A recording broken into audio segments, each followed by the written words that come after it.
y son muchas, que está en juego incluso la supervivencia del ser humano, ¿no?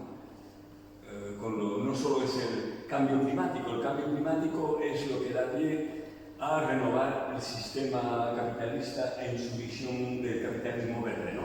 Pero es mucho más, o sea, está la destrucción de los ecosistemas que un día permitieron al ser humano aparecer en el globo, y esto es importante, que se está derrumbando lo que ha provocado su aparición. Y de esto se habla poco porque la destrucción está íntimamente ligada al funcionamiento del capitalismo. Esto lo voy a explicar. Entonces, claro, aquí pues ya estáis confrontados aquí en las islas a muchísimos problemas. El primero para mí es la industria turística, ¿no? Que es la que se impone y que os obliga a destruir precisamente los medios más básicos para tener una autosuficiencia alimentaria, una autonomía alimentaria. Y esto es grave. Nos damos cuenta con la pandemia qué es lo que ha supuesto eso, ¿no? De que de pronto te encuentras aislado de todo y no puedes subvenir a tus propias necesidades, no puedes cumplir con esas necesidades básicas que es la alimentación, ¿no? Vemos hasta qué punto dependemos de los otros lugares, ¿no? Cada vez más alejados, y con problemas energéticos todavía más se complica más la cosa. Bueno, este es la constatación, podemos decirlo, de lo que está ocurriendo, ¿no? Sin hablar de las contaminaciones del agua, sobre todo la escasez de agua cada vez más mayor, ¿no? Porque se utilizan las aguas pues, para la industria esta, que es más importante, que parece ser que es el dinero lo más importante. Y esto es grave, porque el dinero no se come. Bueno, voy a la presentación del libro y por qué abarcamos todo esto en el libro, ¿no? La cuestión es que, ¿cómo apareció el libro? Pues resulta que cada vez para mí la reflexión auténtica viene cuando nos estamos confrontados a un problema que tenemos que resolver. Entonces, en este caso, lo que hacemos es recurrir a la teoría. La teoría no es teoría por hacer teoría como muchos académicos hacen. Yo no soy académico ni soy universitario, vengo del pueblo, soy un hijo de trabajador y he trabajado en la construcción durante 10 años. Después me he dedicado a la agricultura, pero fundamentalmente yo creo que hay muchas clases de inteligencia. He tenido durante mucho tiempo con complejos de inferioridad con respecto a lo que han estudiado, pero me he dado cuenta seguidamente que en realidad tengo la desventaja de tener tal vez menos conocimientos en general, pero en el fondo las personas que han pasado por las escuelas están muy formateadas, están muy dirigidas por el sistema en el que estamos, o sea, tienen esa desventaja.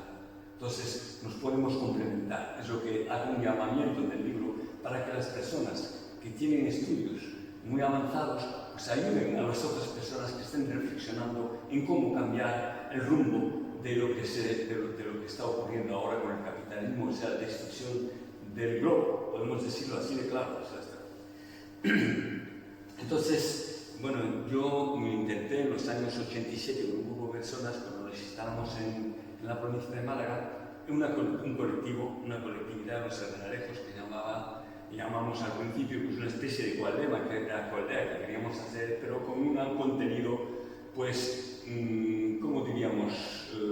Contenido ideológico, no la palabra ideología como un dogma, sino un planteamiento, ¿no? Frente a la sociedad en la que estamos, pensando que había que vivir lo que pensábamos, porque si no terminaríamos pensando lo que vivimos. Entonces, por eso intentamos y estábamos en relación, no queríamos aislarnos tampoco, no se trataba de hacer una isla en medio del océano y sin conexión, sino más bien estar en conexión con los otros grupos sociales, grupos pues, libertarios y ecologistas sobre todo. Y resulta que al cabo de 17 años se hunde la colectividad y bueno, yo también en realidad, porque claro, había puesto toda mi energía, todas mis ilusiones en este proyecto, ¿no? Entonces, cuando ocurre algo así, pues o bien vuelves al rebaño y dices, bueno, pues sigo como todo el mundo, voy a ganar mi vida y punto, voy a vender mi fuerza de trabajo para poder sobrevivir. O bien le das otra vuelta a la reflexión y dices, bueno, voy a plantearme las cosas de otra manera, voy a seguir pensando más. ¿Por qué ha fracasado? Y esto le hago un paralelo siempre con el planteamiento que hizo Bookchin. Bookchin también en un momento dado, en su camino hacia la emancipación, hacia el esfuerzo, hacia la emancipación, y reflexiona en ese momento, ¿no? Y pasa a otra etapa. Por eso me interesa mucho también contar en el libro corto cómo Bookchin consigue concebir la ecología social y el comunalismo. Es muy importante porque vemos cómo este hombre que nace en 1921 y que muere en el 2006, toda esa época reúne unos conflictos, él atraviesa unos conflictos muy impresionantes, ¿no?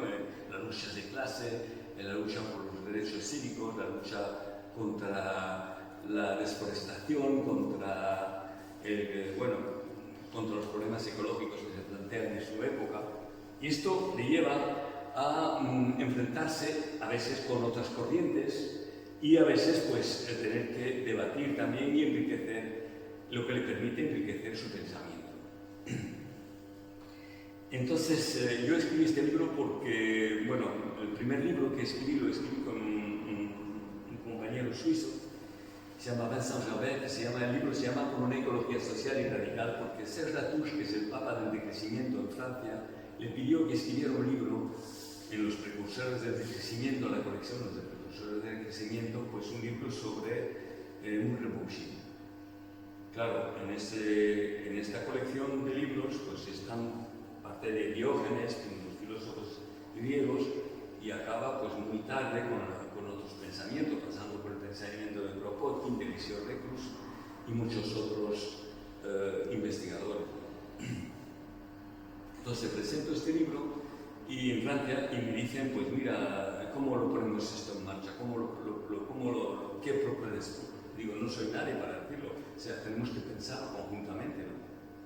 Y claro, pues lo que hicimos, hacemos hicimos encuentros internacionales y cada vez que hacíamos estos encuentros internacionales sobre la ecología social, invitábamos a los kurdos y los zapatistas, porque tienen un planteamiento muy similar al planteamiento del comunalismo. El comunalismo ya explicaré lo que es luego, pero es la propuesta política de Bookchin partiendo de la ecología social, ¿no? Hicimos este encuentro en Lyon, el primer encuentro, tal vez sería en 2017, creo que fue, sí, era salir del capitalismo, entonces invitando a los kurdos y los zapatistas, y después hicimos otro cuando el tema del nacionalismo catalán, en el 2018, creo que fue, el 2019, y planteando precisamente la alternativa del confederalismo democrático estableció por los kurdos y puesto en práctica por los kurdos, en el cual pues había muchas nacionalidades distintas, etnias distintas y religiones distintas que sin embargo consiguieron unirse para un objetivo determinado, que era este de salir del capitalismo, que era por el confederalismo democrático. Entonces vemos que las diferencias, en lugar de oponerse, se confluyen en un mismo objetivo, y esto es muy enriquecedor. Es como los ecosistemas, ¿no? El ecosistema, cuanto más diversidad, más fuerte es el ecosistema. Pues en los seres humanos lo mismo. Podemos considerar un ecosistema humano más rico es cuanto más diversidad tiene en su seno. O sea, tanto como individualidades y tanto como culturas también. Entonces, el tercero lo hicimos y yo propuse cómo crear un movimiento. Porque a raíz de lo que me había ocurrido precisamente con la Equaldea, pues estuve pensando y claro, tuve que repasar la historia.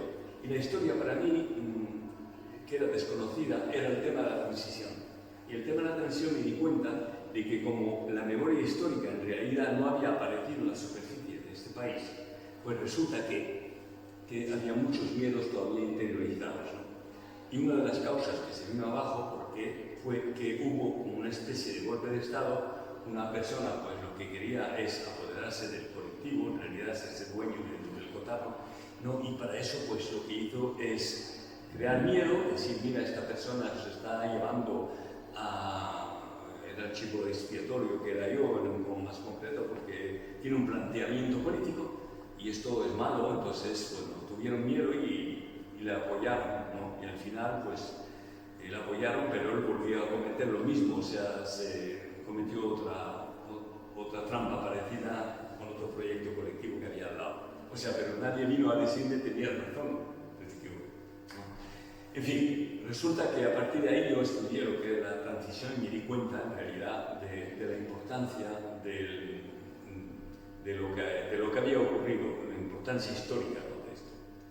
Pues yo creo que en Murray-Bookchin le pasa lo mismo y lo voy a explicar por qué. Entonces, a partir de esto me di cuenta precisamente de que el error que me había cometido personalmente y que habíamos cometido todos los que habíamos empezado esto, es que queríamos hacer algo ejemplar, pero algo ejemplar que está mucho por delante de la sociedad en general. Entonces, como decía León Felipe, vale más retrasar el vuelo y ir todos juntos, despacito. Y es un poco lo que dicen también los zapatistas de otra manera, ¿no? Y avanzando todos juntos, retrasando un poco todo. Entonces, pensé, digo, lo importante es crear un movimiento, y para mí el referente era el movimiento libertario aquí en el Estado español.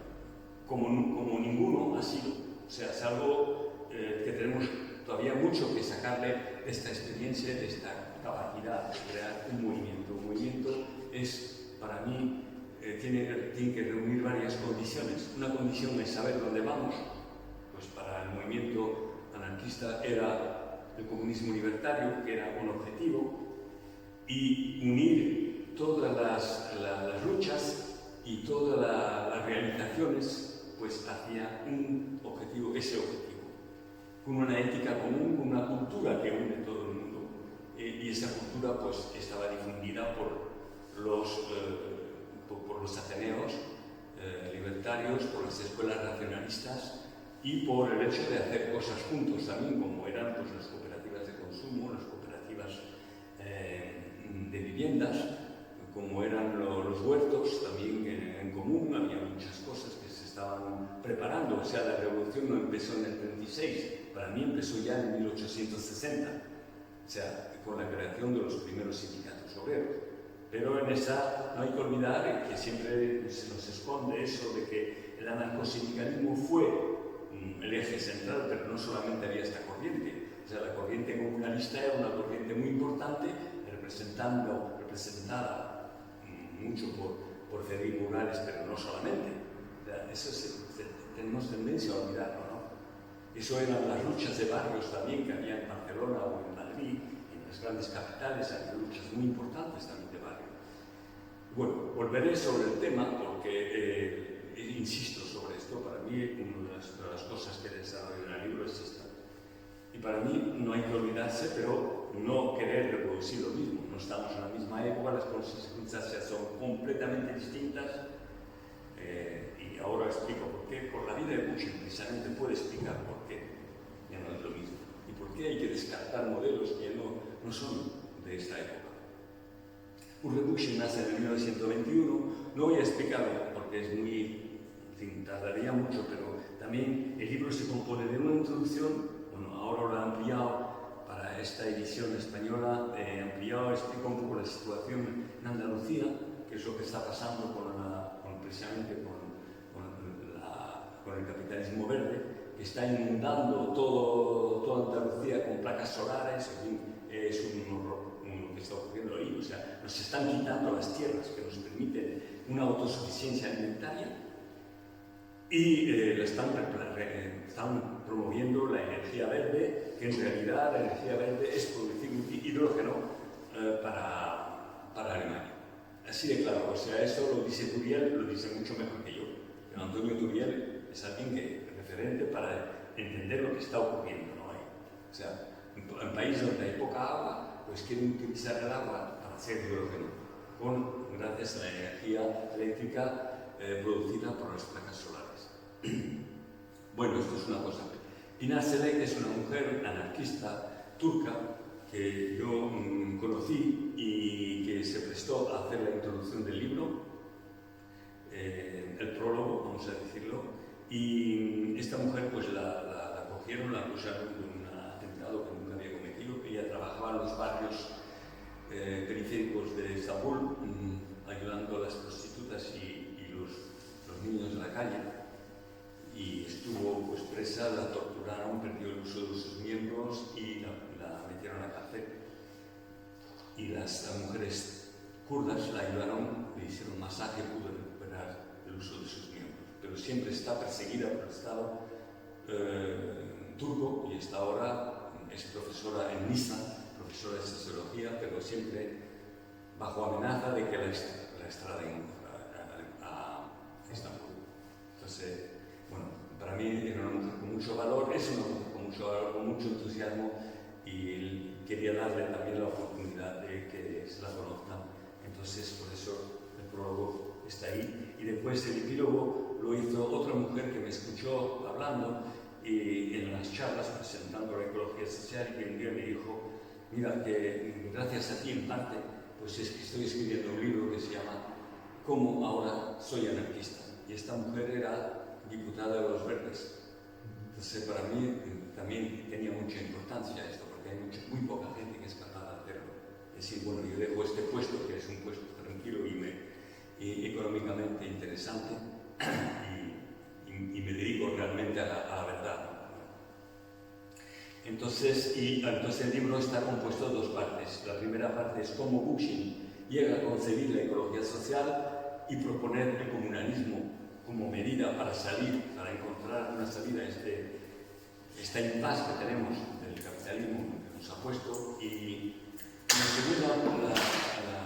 la segunda parte es, a partir del conocimiento de las propuestas de Bookchin, del estudio de Bookchin, cómo actualizo su pensamiento, apoyándome en sus conocimientos y lo que aporta, pues proponer una estrategia para desarrollar un movimiento realmente que nos permita salir del capitalismo. Esto para mí, por eso cuando vengo a presentar el libro, vengo también a pues dialogar y a debatir para que podamos desarrollar una inteligencia colectiva, que es la única que nos puede sacar del atolladero en el que estamos. Porque no hay ningún pensador que nos va a dar la solución. Bookchin ha aportado cosas porque él ha hecho síntesis de los otros pensadores anteriores a él y también de los movimientos que han tenido lugar y sobre los que se apoya. Pero nadie es nadie, o sea, es la inteligencia colectiva la única que nos puede ayudar. Entonces, Murray Bookchin nace en 1921 en el barrio del Bronx, en Nueva York. Es hijo de refugiados de la Revolución Rusa de 1905 y su abuela es una mujer muy luchadora. Y en 1927 tiene 6 años. Asesinan a Sacco y Vanzetti, dos anarquistas obreros italianos, y la abuela le dice: mira lo que hacen los capitalistas con los obreros, no lo olvides nunca. Y Murray Bookchin no lo olvidaría nunca, siempre iba vestido obrero. Además, él era un chico que no estaba en la escuela prácticamente, y resulta que a los 9 años, en 1930, se le muere su abuela y se va su padre, se marcha, lo deja solo con su madre, no tienen recursos económicos. Entonces, para ganarse la vida, pues trabaja vendiendo los periódicos del Partido Comunista, que es un partido muy luchador, y así pues se va ganando la vida, ¿no? Pero también pues participa, porque entran los pioneros, lo que llamaban los pioneros del Partido Comunista, que eran los chicos que entraban al Partido Comunista, y entonces en esa época en los parques se subían en las cajas y empezaban a dar mítines, ¿no? Y entonces tenían pues debates con las otras corrientes socialistas, como por ejemplo los anarquistas o los socialistas. Y esto pues le permitió enriquecer su bagaje intelectual, su conocimiento teórico, ¿no? Y también iban a la escuela, tenían escuelas por la noche, iban hasta las tantas de la noche a estudiar, y estudiaba Marx prácticamente. Él de pequeño no estaba en la escuela, pero esto le permitió aprender y saber, hasta el punto que después, cuando ya de mayor, pues dio clases en la universidad. O sea, como que lo que le empujó empujó a él a saber era cómo, a ver, qué medios encontramos para la emancipación, que eso es lo que le preocupó siempre, ¿no? Desde pequeño. Entonces, a los 15 años, resulta ser, pues, comisario político del Partido Comunista. Y a los 15 años, date cuenta que en 1976, entonces está ya, pues, el golpe de Estado, aquí,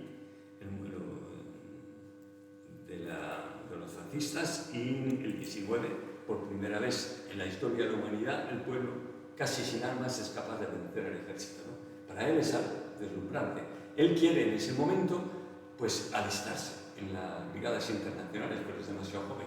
Entonces, se queda en el Partido Comunista a pesar de que él está viendo que hay cosas que no van. El Partido Comunista es un partido muy jerarquizado, autoritario, y le dicen a veces cosas que tienen que unirse con los socialistas, otra vez le dicen que no, que dicen que son fachas, otra vez dicen que tienen que hacer un frente unido.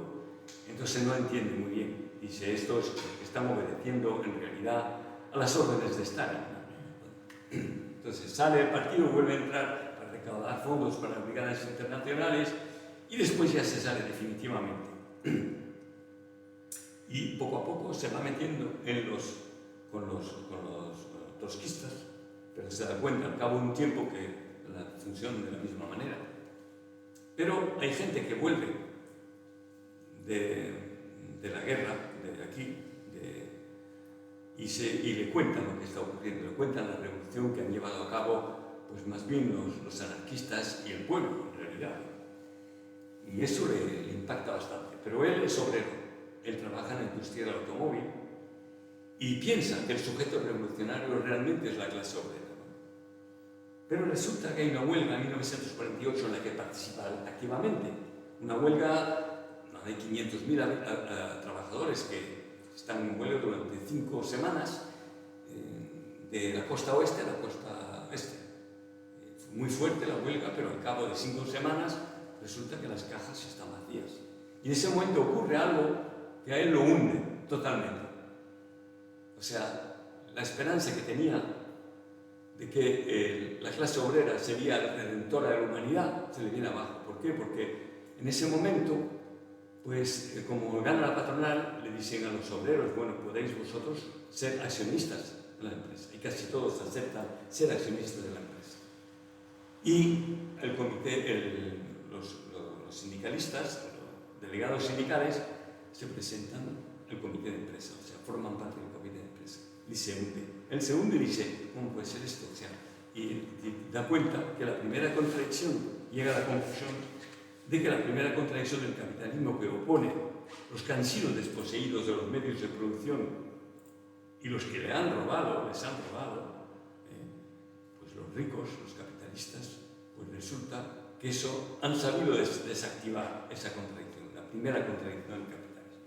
Pero luego, reflexionando, se da cuenta de lo que está ocurriendo a nivel del atropello del medio ambiente. El atropello, están desertificando muchas zonas de América, lo que provoca una inmigración. William Faulkner escribe muchos libros sobre el tema. Steinbeck también escribe La huelga de la ira, por ejemplo, explica cómo estos campesinos que han sido completamente echados de los lugares donde viven, se tienen que refugiar en las ciudades porque es que sus tierras ya no son productivas.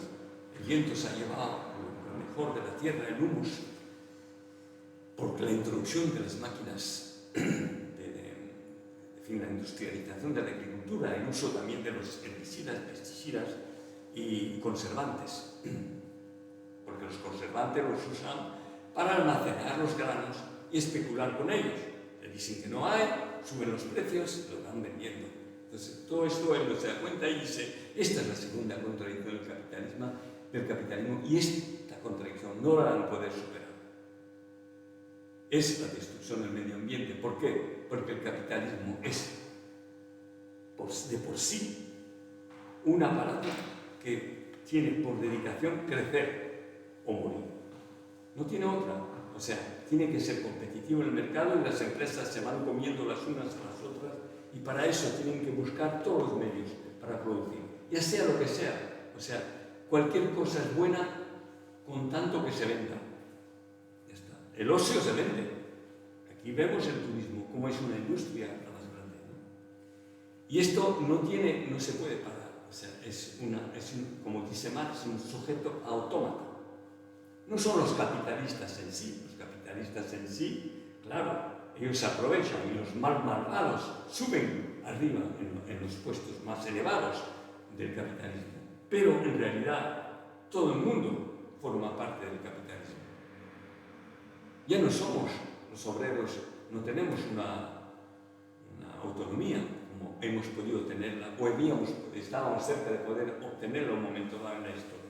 Ahora explico lo que es el capitalismo, lo voy a explicar, pero termino diciendo que esto, que el Bookchin, por eso termina concluyendo lo que es, bueno, él va a investigar, voy a seguir explicando, él va a investigar los daños que causan la industria, por ejemplo, y lucha es cuando empiezan los primeros sentimientos de que están atropellando los ecosistemas y van haciendo grupos ecologistas, ¿no?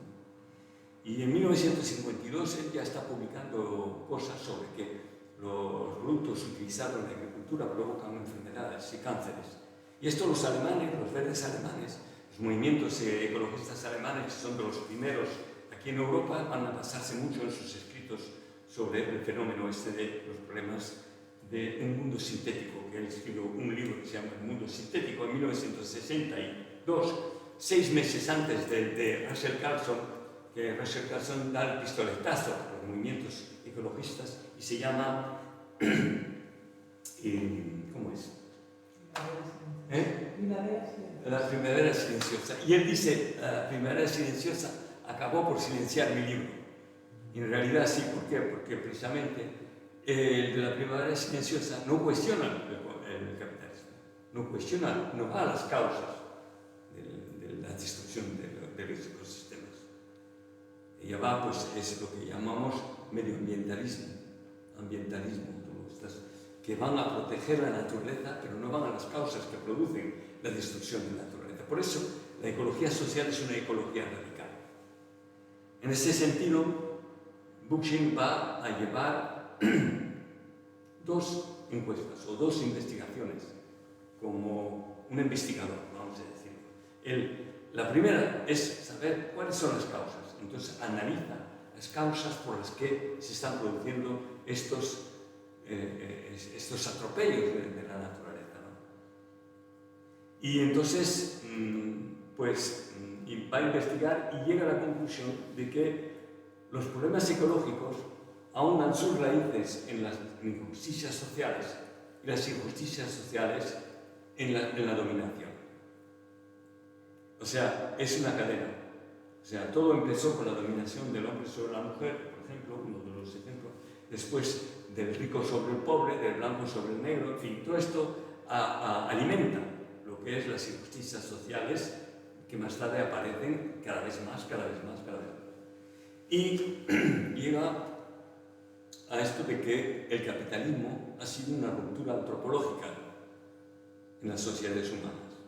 Entonces, muy a menudo, pues mucha gente se piensa que el capitalismo es una evolución natural de las sociedades. O sea, vemos la historia como si fuera un vector, ¿no?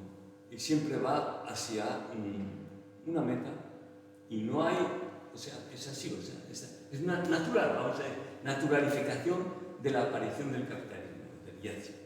Pero en realidad, cuando lees un poco de antropología, te das cuenta, y ahora estoy leyendo uno que se llama Al principio era, de David Greenborough, que es un arqueólogo, y David Graeber, que es un antropólogo, que muestran precisamente este libro. Pronto se va a editar aquí en el Estado español, está editado en inglés primero, después en francés, y muestra cómo hay sociedades que eran cazadoras, recolectoras, y estas sociedades han sido después agricultoras y han vuelto a veces a ser cazadoras recolectoras, porque no querían gastar mucha energía para cubrir sus necesidades, tenían otras cosas que hacer, ¿no? Y no tenían que trabajar para eso mucho tiempo, para vivir. Entonces muestra como también pues han habido lugares donde ha habido ciudades con 40.000 habitantes y no había ningún rasgo de sociedades jerarquizadas. O sea, el tema este de que la complexificación lleva a las sociedades pues, que al final los burgueses consiguen su aparición y su dominación en la sociedad, no es así, o sea, no es tan claro. Y siempre nos pintan también la Edad Media como una edad sombría, porque claro, vienen las luces y todo se enciende luego, ¿no? En la revolución, después de la Revolución Francesa. Pero, por ejemplo, en las sociedades medievales, pues había cierta autonomía de la clase de los campesinos. Tenían sus comunidades y se organizaban. Los fueros, por ejemplo, aquí en el Estado español, en el norte sobre todo, consejos abiertos, todas esas organizaciones demostraban que había una capacidad autoorganizativa del campesinado. Y se distribuían las tierras. O sea, y las mujeres tenían tanto, el papel era tan importante como el de los hombres. Además, una voz de mujer tenía tanto peso como una voz de hombre. O sea, ¿sabes? Entonces, claro, ¿qué pasa? Entonces dicen, sí, es normal, porque el capitalismo nace del auge de la burguesía, del comercio. Si fuese así, el auge del comercio se hubiese provocado, hubiese aparecido el capitalismo en el sudeste asiático, puesto que en el siglo XVIII todavía es ahí donde se da el 80% del flujo comercial. Y sin embargo no aparece ahí. Aparece en Inglaterra y en el siglo XVI. Y es un capitalismo no industrial, un capitalismo agrícola, o sea, agrario, un capitalismo rural. Esto es lo que siempre nos olvida, ¿no? Es muy interesante porque vemos que ahí las condiciones están reunidas y permiten que el capitalismo nazca. Inglaterra es un mercado el más importante del mundo. Londres, con 500.000 habitantes, que vive, pues que lo alimentan los agricultores, pero los agricultores ahí la burguesía ha ganado, o sea, la burguesía ha ganado y ya es la que domina todo, ¿no? Entonces poseen tierras y los alquilan esas tierras. Y los que están trabajando, pues ahí los que mandan, los que tienen las tierras, los que poseen las tierras, pues están en competencia en el mercado. Tienen que competir porque tienen que encontrar, tienen que bajar los costes de producción para ser competitivos, ¿no? Y entonces la lucha es muy fuerte. Y resulta que no hay aristocracia. Y también el anglicanismo ha conseguido pues, deshacerse de las trabas que ponía el cristianismo en la Edad Media, que eran contra la especulación y todo. Y también estaba la acumulación primitiva, que resulta de la colonización de Sudamérica por los españoles, vamos a decirlo, ¿no? Pues así es que tienen las condiciones reunidas porque tienen el dinero, no tienen barreras, hay la competitividad, las tierras están en manos de unos cuantos y tienen que competir en el mercado y hay un estado más fuerte, es un estado fuerte y esto también tiene su importancia, lo voy a explicar, y después tienen las vías de comunicación que permiten el abastecimiento de Londres con facilidad, tienen el Támesis y el... Pero resulta que la competitividad es tan fuerte que necesitan encontrar tierras más productivas. Buscan también, la ciencia aparece, buscan también pues, medios tecnológicos para aumentar la productividad. Al aumentar la productividad, bajan los costes de producción. Y entonces van buscando las tierras mejores, ¿dónde están? ¿A dónde están los campesinos todavía? Y destruyen las comunidades campesinas. Pues ¿cómo? Sobre todo destruyendo matando a las mujeres, así de claro, porque las mujeres son el centro, el epicentro de las comunidades, son ellas las que se encargan de la reproducción, se encargan de la alimentación, son ellas las que gestionan más bien. Entonces esto es la casa de las brujas, llaman. En la época está Federici, que ha escrito un libro Calibano las brujas, muy interesante. Entonces las comunidades destruidas, pues pasa lo que se cogen y las encierran, se llaman las inclusuras, ¿no? Y entonces esta gente pues está desperdigada, ya van por ahí perdidos y los campesinos los cogen y ahora para poder sobrevivir tienen que vender su fuerza de trabajo. Entonces tienen que pasar por el aro, tienen que vender su fuerza de trabajo o sus cuerpos directamente. O sea. Y entonces nace el capitalismo realmente. Y Y si no hubiese sido por el Estado, como lo dice Calpoliani, que es un economista, que no es marxista además, pero es muy interesante, dice que si hubiese sido por el Estado, ahí se forma, o sea, la sociedad inglesa se hunde. Por las luchas competitivas entre los capitalistas y porque las luchas de clase, ha habido revueltas muy fuertes en esa época, han sido reprimidas a fuego y sangre. Y claro, el Estado, ¿cuál es el papel? Pues ese, mantener este desorden, el orden capitalista, ¿no? Proteger a los que tienen los medios de producción contra los que han sido desposeídos de esos medios de producción y permitir que esto se mantenga. ¿De qué manera? Pues con la zanahoria, dando prebendas o bien con el palo, ¿no? Con el palo. Y esto es que muchas veces han prevenido, por ejemplo, los estallidos de revueltas y todo en Alemania, pues la seguridad social, la jubilación y todo esto ha sido avanzada por el Estado. No han tenido que luchar para eso los obreros. Antes de que hagan reclamaciones ya se lo habían dado. El aumento de sueldo también forma parte de esto, de que, bueno, los sindicatos siempre han luchado para la dignidad y todo, pero los sindicatos que había en el Estado español, por ejemplo, que salen de la Primera Internacional, eran sindicatos que estaban muy claro que lo que se trataba no era de aumentar el sueldo, sino que había que acabar con esta injusticia, que había que recuperar los medios de producción, ¿no? Y autogestionarlos, y no pasar por medio del dinero. O sea, y bueno, pues después se inventó la democracia, lo que es la política politiquea, la democracia burguesa, que ha permitido pues hacerle pensar al pueblo de que tiene representantes y que era gente que les defendía.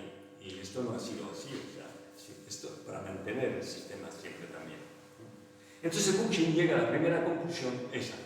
La primera conclusión es esta: hay que salir de esto, hay que salir del capitalismo, porque el capitalismo no nos puede llevar más que a un desastre. O sea, y la segunda parte es cómo salir de esto, qué propuestas. Entonces él va a estudiar sistemáticamente todo el movimiento de emancipación partiendo de los primeros movimientos que tuvieron lugar, que pues fueron los cristianos, por ejemplo, ¿no? Los movimientos cristianos fueron los primeros que intentaron pues, subvertir el orden establecido. Y claro, esto dura durante muchísimo tiempo. Después están los imperios. Bueno, siempre hay esta lucha entre las dos tendencias, ¿no? La tendencia emancipadora y la otra que intenta, pues, al contrario, impedir que se produzca y aumentar los privilegios de unos cuantos. Llega esto hasta pues, el siglo el siglo XVI, XVII incluso, todavía, o XVIII, con las guerras que llaman de religión, que eran guerras a menudo pues, promovidas por el campesinado, que no veía bien el auge de la burguesía y de la mercantilización. No hay que olvidar que en el cristianismo pues, había preceptos muy claros de que el rico no era bien visto, o sea, el rico era el malo. Era más difícil a un rico entrar en el paraíso que un camello cargado entrar en una aguja. Esto forma parte de lo que hemos heredado también nosotros los anarquistas del pensamiento cristiano, ¿no? Y el amor a los demás también es algo que tampoco está mal cuando explicas lo que es el amor, ¿no? No como algo hueco, sino algo que se concretiza en la vida de todos los días, ¿no? El apoyo mutuo, por ejemplo, todas estas cosas. Entonces, Bookchin va a estudiar todas estas revoluciones, los errores que se han cometido. Por ejemplo, estudia la Revolución Rusa, claro, una de las primeras, pero antes está la Revolución Francesa. Revolución Francesa en 1789, cuando 300 secciones parisinas consiguen alimentar el país durante 3 años, con el apoyo de los campesinos. O sea, esto nunca se dice, esto era autogestión pura. No se hablan de Robespierre, de Danton, se hablan de los políticos, pero esto lo esconden, claro, como siempre. El que escribe la historia es porque tiene interés en escribirla. Los poseedores, los vencedores son siempre los que han escrito la historia. Y la escuela es muy importante. hay un dicho africano que dice que cuando no sabes dónde ir, mira atrás tuya, ¿no? Esto tiene que ver también con lo que dicen los zapatistas. Los zapatistas piensan que hay que recuperar la historia, precisamente, porque el que recupera la historia recupera el futuro. No hay futuro sin historia, no hay futuro sin pasado. Y el capitalismo es el perpetuo presente, siempre, es el presente. No hay futuro para el capitalismo. Pues si es un futuro, entonces ya olvidémonos, porque ya es una distopía que propone, ¿no? Entonces nosotros la esperanza tratamos que recuperar con el pasado, precisamente, el estudio del pasado. Entonces él estudia la revolución también, la revolución del Estado español, y se da cuenta de los errores. Y una de las cosas de las que se da cuenta es que en realidad el error principal para él fue que no había previsión política. O sea, lo político se olvidaba a los anarquistas, ¿no? Entonces vuelvo a redefinir algunas palabras. Precisamente con respecto al anarquismo, yo creo que ha progresado muchísimo, nos ha aportado muchísimo. Y muchos anarquistas han sido como, no sé, es como si fueran dogmáticos y lo que él les ha dicho pues les ha sentado mal. Pero no, en realidad no es así para mí cuando se defienden las cosas a uñas y dientes, porque no se ha entendido Bookchin. Bookchin lo que dice, por ejemplo, con respecto al poder, dice que el poder es algo imprescindible, que no se puede prescindir de él, es como la fuerza de gravedad. En la ley de la gravedad, y hagas lo que hagas, la ley de gravedad está ahí, ya puedes ignorarla, pero tírate por un barranco y ya verás lo que te ocurre. Pues con el poder es lo mismo. Es el poder de decidir. Lo que importa es saber dónde está situado para poder precisamente repartirlo entre todos, porque es el poder decidir tiene que ser de todo el mundo. Por eso la política la tiene que hacer todo el mundo. ¿Qué es política? Es el arte de gestionar la ciudad por los ciudadanos, por ellos mismos. Es la capacidad de decidir de lo que necesitamos realmente, y esto lo tenemos que hacer entre todas y todos. No hay que dejar la política en manos de los políticos. Eso es lo que dice Bookchin. O sea, por eso es importante retomar. Lo que es grave, lo que él ha retomado el anarquismo precisamente, es el antiestatismo, porque vemos que el Estado, como lo he explicado antes, es una de las piezas maestras del capitalismo. El capitalismo está formado de dos elementos fundamentales. Uno es el Estado y el otro el mercado. No se pueden pasar uno de otro. Ya digan lo que digan. Los anarcocapitalistas pueden decir lo que quieran, pero es una ilusión total. Los liberales igual. O sea, el Estado es imprescindible. Además, se le ve cuando se lo necesitan, lo sacan de nuevo, como ha ocurrido con la pandemia, ¿verdad? Entonces, por eso es importante. La importancia que le da a lo político es que tenemos que retomarlo. Y por eso hace sus propuestas de comunalismo. Estudiando las revoluciones, dice, si hubiésemos tenido una política, una visión política, un proyecto político en el 36, no lo hubiéramos nosotros participado en las políticas del Estado. Participando en las políticas del Estado, lo que hemos hecho en nombre del antifascismo, lo que hemos hecho es entrar en el juego de la burguesía. Y lo que hemos hecho es hemos frenado el empuje, el entusiasmo popular que estaba creando sus propias estructuras políticas sin saberlo. No lo nombraban política, pero eran política. Los comités revolucionarios eran comités, eran órganos totalmente políticos, porque son los que decidían por asambleas que decidían las cosas que tenían que hacer. Entonces, si nos basamos precisamente en la democracia directa, que es lo que propone Bookchin con el comunalismo, porque el comunalismo viene de la palabra comuna de París. El comunalismo, ya le dije antes, hay una tendencia en el anarquismo español bastante importante. Y cuando Isaac Puente, en mayo de 1936, escribe El comunismo libertario, pues incluye esta tendencia también. Dentro es una síntesis entre el anarcosindicalismo y el comunalismo para alcanzar el objetivo del comunismo libertario. Entonces esta tradición la tenemos que recuperar. Y Bookchin, pues lo que propone el comunalismo es crear instituciones populares, instituciones de democracia directa fuera de las instituciones del Estado, en paralelo con las instituciones del Estado y en tensión con las del Estado, para crear una relación de fuerza que un día nos permita pues, retomar el poder entre todas y todos y no dejarlo en manos del capitalismo. Porque sabemos perfectamente que el politiqueo ahora, los políticos, lo que son únicamente son títeres para hacernos creer que nos representan. Y esto es el péndulo de la derecha-izquierda, derecha-izquierda, derecha-izquierda, y a veces pues amenaza también con el fascismo, pero el fascismo no es más que también algo de lo mismo. O sea, en nombre del fascismo pues vamos a votar al mal menor, y el mal menor sabemos a dónde nos ha llevado en Alemania, a votar directamente a Hitler. Entonces hay que poner cuidado con esto, o sea, hay que ir a lo esencial es el capitalismo.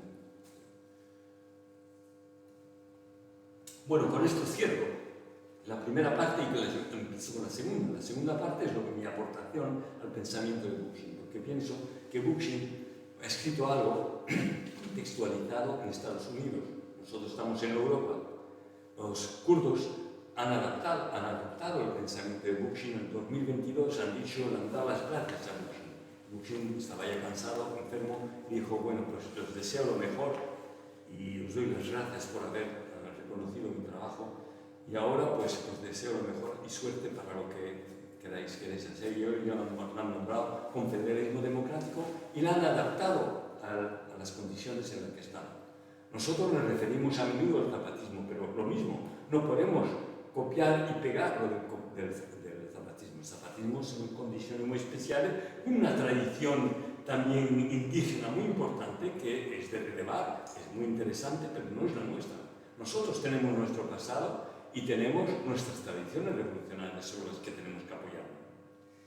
Esto es lo primero, contextualizarlo. Después es también actualizarlo, porque Bookchin, bueno, deja de escribir en el 2002 y desde esa época han ocurrido muchas cosas, sobre todo el auge del Internet y de todo lo numérico, ¿no? Entonces es muy importante porque esto lo que ha hecho es precipitar el aislamiento entre las personas, la separación entre las personas. Yo me fijo en un libro, lo comento, de la creación en Inglaterra de un secretariado de la soledad. Si hay un secretariado de la soledad, no es porque ellos son filántropos, sino porque esto causa muchas enfermedades. El hecho de que el ser humano no es un ser aislado, el ser humano es un ser tan social que si pierde esa capacidad de juntarse y hacer las cosas juntos, pues pierde su naturaleza propia. Entonces, es la extinción misma. Entonces, en Japón ocurre algo parecido, que es el hikikomori, que es una retracción social. Los jóvenes, si todos se van, viven en una ilusión de Internet, en las redes, y no viven la realidad. Entonces, las personas sufren, hay un sufrimiento enorme. Además, los suicidios no paran de aumentar. Aquí en el Estado español, los chicos de menos de 20 años se están suicidando como nunca. No hay perspectiva, no hay perspectiva. Entonces, yo creo que si somos capaces precisamente de presentar, no solamente presentar, sino empezar a vivir un proyecto esperanzador, yo creo que iremos ganando muchísimo, porque vamos a encontrar de nuevo la felicidad de hacer cosas juntos. Entonces parto de esta realidad, parto del hecho de que hay muchos estudios también sobre la psicoanálisis y sobre todo los de la escuela de Frankfurt, que hemos olvidado totalmente, parece que no ha existido esto, ¿no? Erich Fromm, por ejemplo, ha hecho cosas muy interesantes. Ha hecho, por ejemplo, sobre los 3 o 4 años, el ser humano toma conciencia de que es un ser finito. Y lo único que le permite trascender esa realidad, pues, es crear. El hecho de crear con los demás. Cuando creas con los demás te reconocen. Estás apoyado, estás reconocido, estás emulado, hay un sentimiento de empatía, ¿no? Esto es. Y si no puedes crear, si la sociedad no ofrece esa capacidad de crear, entonces vas a destruir, o te destruyes tú mismo, que son los suicidios, o empiezas a matar a los demás, como ocurre en Estados Unidos con el efecto Columbine, ¿no? Chicos de 15 años empiezan a matar a diestros, a diestros. Esto es la destrucción. O sea, entramos en un periodo de destrucción bastante grave. Y esto es el capitalismo el que lo provoca. Entonces tenemos que volver a encontrar formas de asociación que nos permitan, pues, crear esa empatía, volver a crear esa empatía. Y necesitamos también, no cuestión solamente de dignidad también, sino también de supervivencia.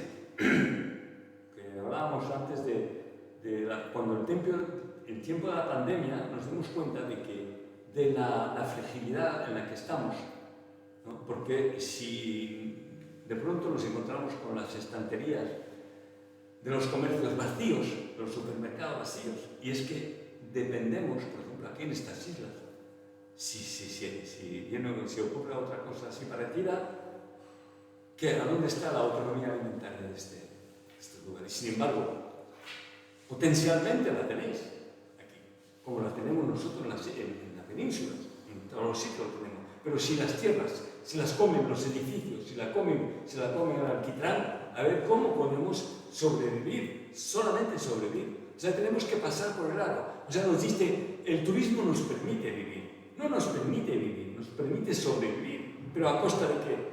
A costa de que tenemos que pasar por vender nuestra fuerza de trabajo, tenemos que vender nuestros cuerpos para poder precisamente sobrevivir. Esto no es vida, esto es matarnos a fuego lento, porque estamos matando, estamos destruyendo la subsistencia misma, que es el suelo. El suelo. Por eso, en uno de los artículos que he escrito, que está en mi blog, que se llama Floreal M. Romero, encontraréis un artículo sobre el tiempo de la pandemia, cuando empezó la pandemia, y dije que esto era precisamente el auge del capitalismo cognitivo, donde lo que interesaba es el trabajo a distancia, que aísla un poco más a la gente, ¿no? Entonces, yo vengo a las propuestas ahora, no solamente amplío la crítica del capitalismo que ha hecho Bookchin, sino que también pues hago propuesta a partir de lo que hay, de lo que tenemos. Si es una estrategia, el capitalismo nos ha declarado la guerra, estamos en guerra. Nos ha declarado la guerra porque nos ha cogido los medios de subsistencia. Esto es un robo total, o sea. Y la guerra es continua, o sea, cuando hablan de la guerra de Ucrania, pero la guerra de Ucrania, ese tiempo que empezó, es una guerra económica. Los países de la Unión Europea poco a poco han querido comerle el espacio que tenían los rusos, que es Ucrania, que era su patio, ¿no? Lo han querido poco a poco comérselo. Y los otros, cuando veían que no podían ya por las buenas, pues han dicho por las malas ahora. Pero el proyecto de Europa, en el último Monde Diplomatique, hay un artículo muy interesante sobre Ucrania, os lo recomiendo. Muestran cómo lo que quería el proyecto de la Unión Europea es crear una zona ahí, como si fuera China, una zona donde podían emplear a la gente pues, de manera pues, de explotación como hacen en China, o sea que hasta el punto que en China los obreros se tiran por las ventanas para suicidarse porque es un infierno, se le ponen redes alrededor para que no mueran, es horrible, pues lo mismo querían hacer aquí. O sea, no es que sean los malos Putin y los buenos aquí la Unión Europea y los americanos, mentira, son grupos que luchan unos contra otros porque el mundo es así. O sea, crecer o morir supone que las empresas luchan para ser competitivas en el mercado. Si no son competitivas en el mercado, pues arman una guerra y si no, pues así es como se hace. Es una guerra. Entonces, precisamente, ¿con qué estrategia podemos proponer? ¿Qué estrategia podemos pensar para salir de ello? Pues yo creo que lo que tenemos que ver de qué disponemos, cuáles son las fuerzas de las que disponemos. Entonces tenemos, para mí, dos corrientes principales. Una de ellas es las luchas pues, psicologistas, que luchan para la supervivencia, para intentar que nos atropellen más el mundo en que estamos, ¿no? Siempre hay luchas, se ven aquí pues, tantas luchas que hay, ¿no? Para evitar el auge del urbanismo, de la urbanización, de las playas, de la deterioración del medio ambiente, de la desaparición de ciertas especies como las tortugas u otras, ¿no? Me parece muy valioso, hay que luchar, pero siempre vamos de culo. Tanto los obreros, también los sindicatos pasa lo mismo, o sea, cada vez las máquinas están en auge, la robotización del mundo está en marcha. No van a necesitarnos, cada vez menos, y nos van a echar a la calle, incluso nos van a dar una limosna tal vez. Se llama la renta básica, ¿no? Pero en realidad no vamos a solucionar nada, no vamos a solucionar, estaremos cada vez más dependientes del Estado y cada vez más separados también unos de otros. Entonces, lo que se trata es esto, estamos de culo en las luchas, en todas las luchas. El feminismo también pasa lo mismo, o sea, estamos tapando las grietas de un edificio que se está viniendo abajo, pero tapando una grieta y sale otra por ahí y otra por acá y otra por allá. No damos abastos. Y las fuerzas se disminuyen porque ya no hay esperanzas, porque la convergencia de las luchas no llega a ningún lado, se agotan. Cuando luchaban en el 36, los sindicatos, había un objetivo, era el comunismo libertario. Y las luchas estaban empapadas de valores, de ética. No era para ganar un sueldo, era realmente para crear unas bases que ya prefiguraban el comunismo libertario.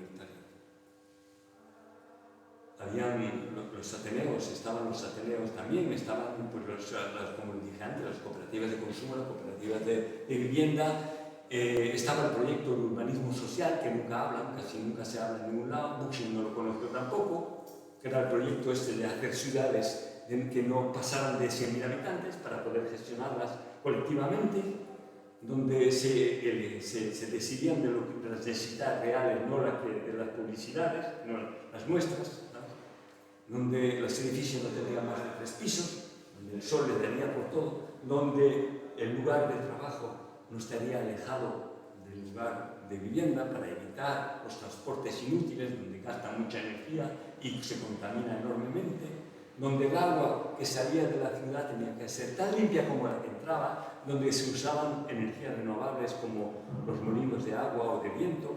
Todo eso estaba pensado ya. Y esto, sobre todo el que trabajó mucho era Martínez Rizo, que era en la época el secretario de los intelectuales de la CNT, en los años 30 estoy hablando. Entonces, tenemos todos estos movimientos, estas preocupaciones que están aquí ahora, pero están muy dispersas. No hay un objetivo, no están en un movimiento.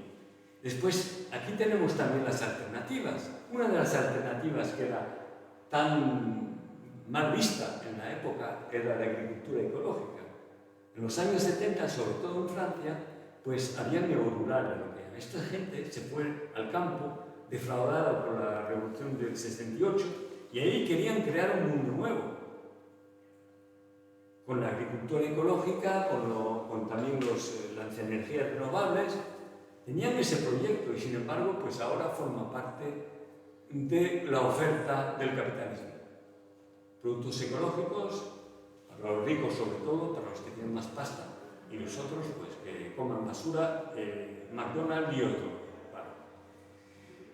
Entonces, todo lo que se está haciendo a nivel alternativo se lo puede tragar el capitalismo con mucha facilidad. No hay ningún problema con eso.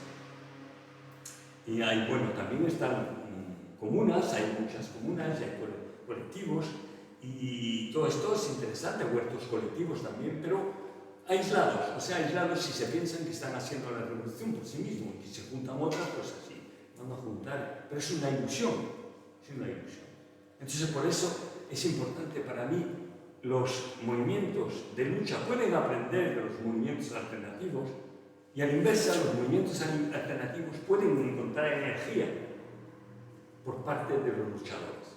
Entonces, lo que se trata es localmente ver cuáles son las potencialidades de cada grupo de ecología social que se forme ahí para proponer con una hoja de ruta ir a ver a las asociaciones, a los individuos que están preocupados, que están en lucha y proponerles hacerles una propuesta política y decirles, miren, aquí vosotros en vuestro barrio podéis empezar a mostraros, a dar la cara como alternativa a la politiquea, a la verdadera democracia, explicar cómo funcionan los zapatistas cuando deciden algo, lo deciden en común y deciden de lo que necesitan realmente. El poder está en manos de todos y el que está elegido como mandatario es un mandato, es un cargo, es una obligación y tienen que mandar obedeciendo, como dicen ellos.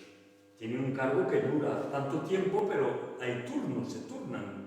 Nunca es el mismo, nadie se presenta, lo decide la asamblea. Y son mandatos obligatorios, o sea, y lo pueden en cualquier momento deshacer si no lo cumplen. Es un cargo. Y no cobran para eso, no cobran. O sea, los campesinos que están trabajando pues pueden ayudar al colectivo donde está y su familia para ayudarles en su economía, pero no cobran nada. O sea, esto es lo que hay que ver, ¿no? Es muy interesante de pensar en esto, de cómo desarrollar precisamente un movimiento político que sea que tenga la capacidad de federar a las inquietudes sociales, que se pueden representar en las plazas públicas, algo que ya se empezó con el 15M, pero que se fue desactivado por la política del Estado, la política de la democracia representativa. Lo que pasó en Alemania también, que fue estudiado muy de cerca por Bookchin, ¿no? En Alemania el movimiento más importante, el movimiento social más importante que hubo después del movimiento aquí en la Revolución Española, pues resulta que en Alemania habían ocupas, habían feministas, habían antimilitaristas, pacifistas, ecologistas, mucho, y en un momento dado luchaban tanto contra la implantación de los misiles y todo, que la represión fue muy dura. Entonces decidieron qué hacemos. Entonces hubo dos tendencias, los fundis y los realos. Los fundis fueron apoyados por Bookchin. Ellos no querían pasar del nivel de lo local. Y mientras que los realos dijeron, vamos al Bundestag, entraron al Bundestag de manera muy llamativa, ¿no? Con ropa así, con ropa muy suelta, con pelos largos, en fin, una mujer amamantando un bebé, y dijeron, bueno, esta es la tercera vía, ¿no? Después del capitalismo, después del comunismo, esta es la tercera vía, porque es la única. Pues se lo creyeron mucha gente, ¿no? Ellos dijeron que no tomaron decisiones también muy importantes. Dijeron, bueno, nosotros los diputados, por ejemplo, paridad entre hombres y mujeres. Lo que ganamos de más se lo vamos a entregar a los movimientos sociales para que puedan seguir construyendo lo que están construyendo. No decidiremos nada sin consultar las bases. Y al final, pues terminó bastante mal, porque uno de ellos, que era Fischer, era un antiguo anarquista, pues al final, siendo ministro de no sé qué, ordenó bombardear Belgrado. O sea, ahí se acabó todo. O sea, vemos que es un partido completamente integrado a las instituciones del Estado, ¿no? Es una lección de que no se puede ir por esta vía, hay que crear realmente algo diferente, ¿no? Esto lo tuvo en cuenta Bookchin con su propuesta comunalista, que era precisamente a partir de lo local, a partir bueno, como entendemos nosotros en CNT, sabéis perfectamente cómo funciona esto. Es una manera confederal de funcionar. A nivel político lo podemos hacer también, de la misma manera. Sobre todo tenemos que hacerlo. Y la centralidad del movimiento obrero ya no es, pero es una también. Mientras haya en clase, habrá lucha de clase. Entonces, obligatoriamente hay que tenerlo en cuenta.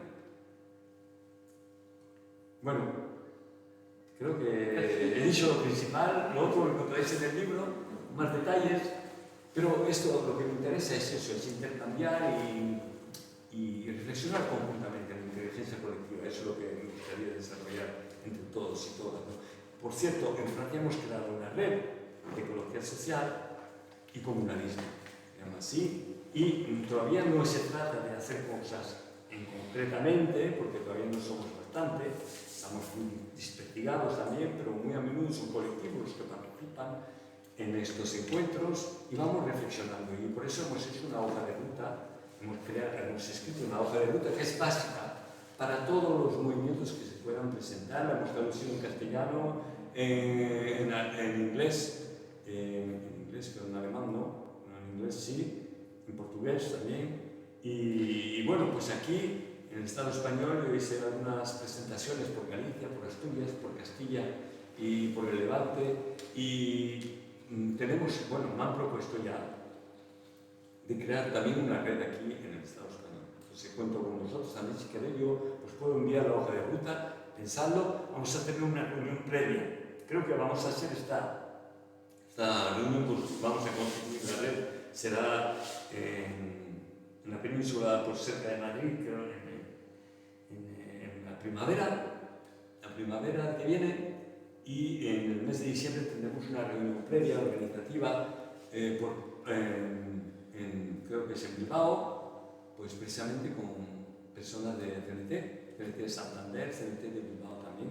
Vamos a reunirnos ahí y pensar en esto, ¿no? De cómo podemos crear esta red y empezar. Esto es, por el momento, no puedo decir más. Gracias. Sí.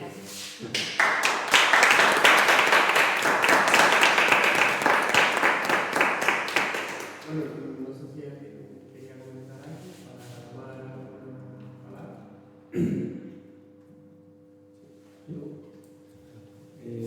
Bueno, me llamó la atención porque al principio hiciste una descripción bastante acertada de la situación que tenemos en Canarias ahora mismo, respecto, por ejemplo, a la dependencia alimentaria, ¿no? Las Islas Canarias tienen ahora mismo reservas de alimentos para unas pocas semanas, en caso de que haya una crisis mundial, tendríamos graves problemas y necesitamos importar por más del 90% de lo que se consume en Canarias, ¿no? Esa sería la primera parte que me llamó la atención. No sé si te lo estudiaste antes de venir aquí, la situación que tenía Canarias, o ya eso es algo, yo creo que global, ¿no? Y lo segundo que me llamó la atención, que es ahora más reciente de tus propuestas, que cuando hablaste de estos movimientos en Alemania, que tenían que participar en las instituciones, en definitiva, de ir al Bundestag, ¿no? Porque es que me llamó la atención porque recuerdo una situación en la que yo estaba en política, en la que estábamos precisamente aquí luchando, pues, desde un punto de vista emancipador, independentista y tal, y había algunos compañeros que planteaban que había que estar en las instituciones. Había que estar en las instituciones porque estar en las instituciones significaba llegar a un avance hacia nuestro objetivo, ¿no? Bueno, al final estuvieron en las instituciones, como tú bien dices, no llegaron a bombardear Belgrado, pero casi. Claro. Sí, no bombardearon Belgrado, pero casi, ¿no? Entonces, yo creo que eso es algo que se repite. O sea, yo creo que el poder del Estado, del Estado capitalista, del Estado colonial, es un poder muy fuerte, es atractivo, te da posibilidades, porque este chico, te estoy diciendo, que planteaba esto, era un hombre con una formación académica bastante alta, y llegó a ser director general de algo, no me acuerdo ahora qué. O sea, ser director general en una comunidad autónoma como esta es tener una pequeña parcela de poder, una migaja de poder, porque realmente es una porquería lo que tiene. Pero bueno, eso le da la sensación de estar haciendo algo, ¿no? Claro. Y al final resulta que terminaron pactando hasta con la ultraderecha, no tiene nada que ver, ¿me entiendes? Yo creo que el análisis, sinceramente te digo que yo con probablemente tengamos discrepancias ideológicas, ¿no? Fuertes, pero en principio yo creo que el análisis que has hecho ha sido muy acertado, y la verdad es que me gusta. Lo peor son la gente que parece que están más cercanos a nosotros. ¿Sabes? Por ejemplo, la extrema derecha ya sabemos, bueno, no le hacemos caso, el Partido Comunista tampoco, pero la gente como ves, por ejemplo, pues Ada Colau, por ejemplo, ¿no? Yo lo nombro ahí, lo explico un poco lo que ha pasado ahí, ¿no? Ella incluso llamó a la hija de Buxi para que participara en los comicios antes de empezar su campaña, la primera campaña, ¿no? Y incluso se ha reclamado de los anarcosindicalistas, ha hecho plazas ahí nombradas, pues Peiró, por ejemplo, alrededor de la estación no me acuerdo ahora cuál es, de Sants, pues ves ahí incluso una estatua de Peiró, de Joan Peiró. Pues es decir, intenta recuperar la historia, intenta recuperar también el municipalismo libertario de Buxi, lo llama municipalismo, no se atreve a decir libertario porque ya sería demasiado, pero quiere decir que ya hace un llamamiento a todos los movimientos sociales para que la elijan, diciendo aquí establecemos un doble poder, vosotros estáis en la calle, me apoyáis, yo estoy en las instituciones, creamos un doble poder, yo voy a cambiar las instituciones del exterior con la ayuda vuestra desde el exterior. Pero es una mentira, porque esto ¿qué resulta? Resulta que a partir del momento en que Dios dice, bueno, hay alguien haciendo las cosas para mí, ¿para qué me voy a calentar la cabeza si alguien lo hace por mí? Además, que no tengo tiempo tampoco, ni nada, mira, y están sueltas. O sea, esa manera de actuar de los partidos, es como cuando el 15M, ¿no? Podemos, la democracia real, bueno, retomaban como cosas que se hablaban en el 15M, ¿no? Y lo sacaban, y claro, todo el mundo, pues mira, dice lo mismo que nosotros. Y al final se los llevan al patio y se los llevan. O sea, ¿por qué? Porque es así como desactivan los movimientos sociales.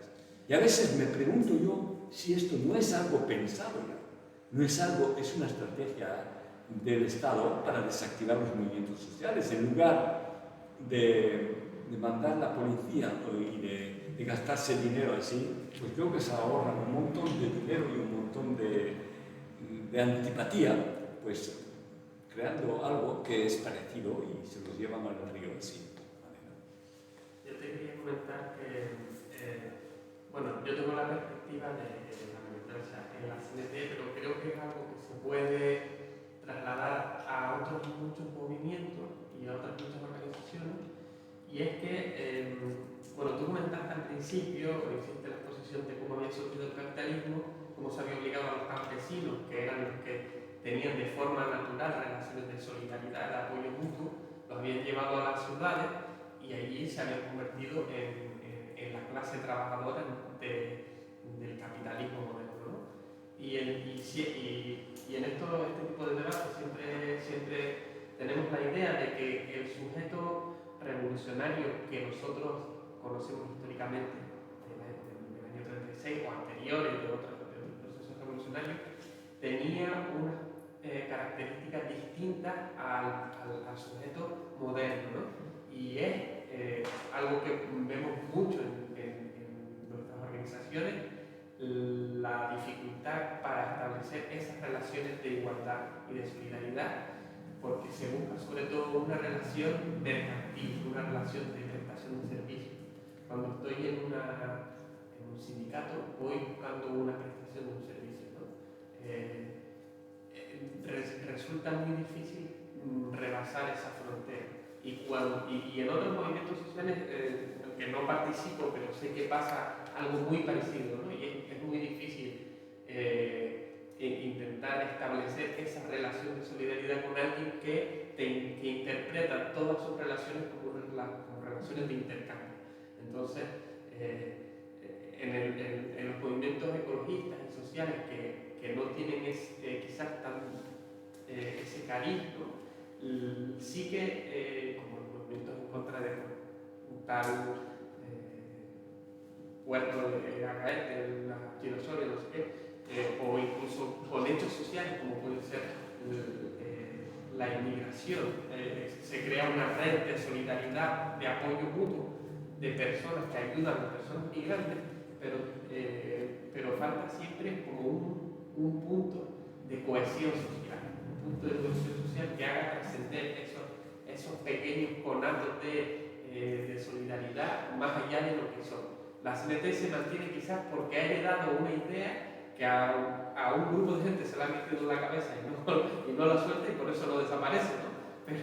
Pero sigue en esa dinámica que comparte con otros muchos movimientos sociales de estamos trabajando con una materia prima social que no tiene las características ni esos valores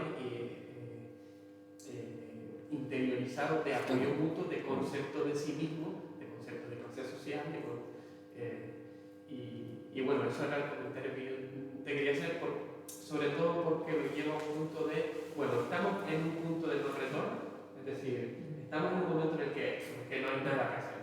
La sociedad, el sujeto ha cambiado, los movimientos sociales no se pueden estructurar, el capitalismo es una máquina gigante en el que intervienen millones de personas y son un resquicio que quizás dure durante mucho tiempo, pero imposibilitado de llevar a cabo cambios reales. Quizás es una visión muy pesimista, ¿no? Pero... No, pero bueno, sobre el tema este del pesimismo y el optimismo siempre es una de las cosas que cuando, bueno, me hacen una crítica del libro y dice es un libro esperanzador. Pero esto me dicen, ¿tú eres entusiasta? Digo, no, para nada, porque no soy pesimista tampoco, porque si partimos del pesimismo no vamos a hacer nada. Además, pegarnos un tiro, porque si no hay nada, no vemos. O sea, pero si eres optimista, el problema es que no ves los escollos y te vas a romper la cara rápidamente. Y eso, cuando caemos, lo peor es que retrocedemos después. Mira, con el 15M ha habido después un reflujo, ¿no? Un retrocedimiento de todos los movimientos sociales. Cuando hemos perdido, bueno, la revolución ahí, cuando hemos perdido, nosotros ha sido intencional, ¿no? No ha sido algo, ha sido como hablan de un etnocidio. Yo hablaría de un etnocidio también, pero de la clase obrera, o sea, una clase obrera demasiado consciente en el 36, ¿no? Que todo el mundo, nadie quería, o sea, los países en el mundo, los países capitalistas le tenían miedo, esto que haga una mancha, ¿no?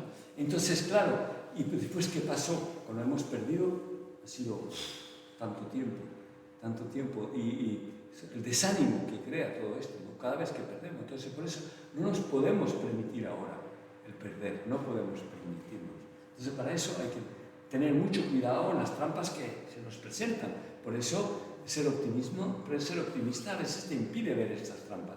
Por eso el análisis, hay que ser muy frío en el análisis, o sea, muy claros en el análisis. Pero también ver las potencialidades que tenemos. Esas potencialidades las tenemos realmente. La historia nos enseña que somos seres capaces de crear y de tener entusiasmo, y el entusiasmo se crea también cuando avanzamos paso a paso. Hay que ir despacito, pero asegurarnos del paso. Yo creo que bueno, más o menos yo lo veo así. Y claro, tener en cuenta uno de los escollos que tenemos es precisamente el que tenemos aquí. El capitalismo no está fuera, solo está aquí también. No lo tenemos. Cuando hablamos de los egos, ¿cuántos los movimientos cogen incluso los movimientos libertarios? ¿Cuántos grupos se han venido abajo porque hay discusiones entre dos que quieren tener más protagonismo uno que el otro, quieren que lo escuchen, ¿sabes? Pero es fuerte, es la competitividad que está en nosotros, ¿no? El capitalismo está aquí y tenemos que deshacernos de esto. Yo cuento a menudo esta anécdota que me ocurrió cuando me invitaron a un festival de pedagogía social, se llamaba. Y uno dijo, pero pedagogía social suena un poco como ecología social. Y se hizo un paralelismo, dice, porque son libertarios en Francia, ese movimiento, pedagogía social, son maestros y gente que trabaja en la educación y que van en los barrios conflictivos después de trabajar y recogen a los niños que están un poco así dispersos y dicen, mira, vamos a hacer un huerto juntos, un huerto ecológico y lo vamos a mantener, lo vamos a desarrollar y todo, ¿no? Y trabajan juntos. Son etnias muy distintas porque son migrantes todos, ¿no? Y al final entran en empatía, mira, este es negro, sí, y esto es amarillo, y entonces todos se quieren mucho. Y bueno, se ven los vídeos que tienen. Y después yo asistí al festival entre los maestros que les enseñaban a niños que tenían 15 años el oficio este. Ellos tenían 50, los otros tenían 15, y se veía cómo hablaban entre ellos de una manera tan fraternal, no te dabas cuenta que eran más capacitados que los otros, que tenían más años. Y sale uno de 15 años y salta y dice, mira, yo me encuentro fantástico, son dos cosas. Y para nosotros, ¿qué es? Lo primero, hacemos las cosas juntos. Hacer cosas juntos desarrolla la empatía. Segundo, tenemos la cultura del diálogo. Cuando hablamos, a veces llegamos a un momento que no estamos de acuerdo y hay un como enfrentamiento.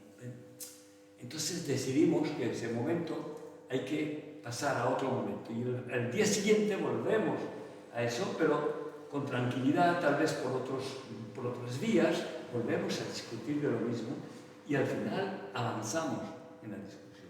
Esta perseverancia en el diálogo es lo que nos permite realmente pues, tener en cuenta de que de lo que tenemos vamos a deshacerlo poco a poco.